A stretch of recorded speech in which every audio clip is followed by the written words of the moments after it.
আমরা যারা ইনভেন্টরি ম্যানেজমেন্টের সাথে আছি তাদের ক্ষেত্রে বেশ কিছু খুব পপুলার কিছু মেথড আছে যে মেথডের উপর বেস করে আমরা আমাদের ইনভেন্টরিগুলোকে ম্যানেজ করে থাকি।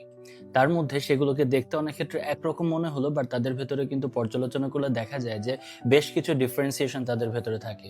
চলুন দেখা যাক আরও দুটো খুব পপুলার মেথড। সেটা হলো গিয়ে কি, ডিফো, আরেকটা হলো গিয়ে ইফো। সেক্ষেত্রে Defoe means damage first out.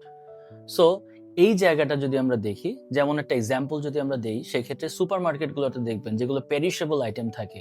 That means এই পেরিশেবল আইটেমগুলো কিন্তু খুব দ্রুত, আমাদের পচনশীল আইটেম খুব দ্রুত পচে যায়, বা এটাকে সংরক্ষণ করা is not that easy. So better সেটাকে কি করা হয়, বিভিন্ন রকম অফার দিয়ে, সেটাকে ক্লিয়ারেন্স সেল দিয়ে সেটাকে কি করা হয়, অ্যাজ সুন অ্যাজ পসিবল আমাদের ওয়্যারহাউস থেকে ডিফারেন্ট ডিসকাউন্ট দিয়ে সেটাকে বের করে দেওয়া হয়, যাতে করে আমাদের এই স্টকটা যেন থেকে পচে যাওয়ার থেকে আমার ক্যাশটা এনরোল হয়ে গেল এবং ক্যাশটা আমার লিকুইডিফাই হয়ে গেল। অ্যাট দ্য সেম টাইম ইফো যেটাকে বলা হচ্ছে সেটা হলো এক্সপায়ারি ফার্স্ট আউট। সো এক্সপায়ারির ক্ষেত্রে যদি আমরা চিন্তা করে দেখি, তার মানে আমরা দেখতে পাচ্ছি যে যেই প্রোডাক্টটা আমার এক্সপায়ার্ড হয়ে যাচ্ছে, যেমন এটা খুব বেশি করে একটা এক্সাম্পল দেওয়া যায়, যেমন আমাদের শীতকাল আসছে।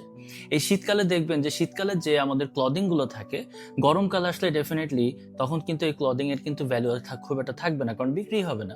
সেই সিজনাল আইটেম যেগুলো থাকে, শীত থাকতে থাকতে যেন সেটা স্টক থেকে আউট হয়ে যায় এবং ক্যাশটা যেন আমাদের লিকুইডিফাই হয়ে যায়, সেটাই থেকে কিন্তু একজন ইনভেন্টরি স্পেশালিস্টের সবচেয়ে বড় টার্গেট।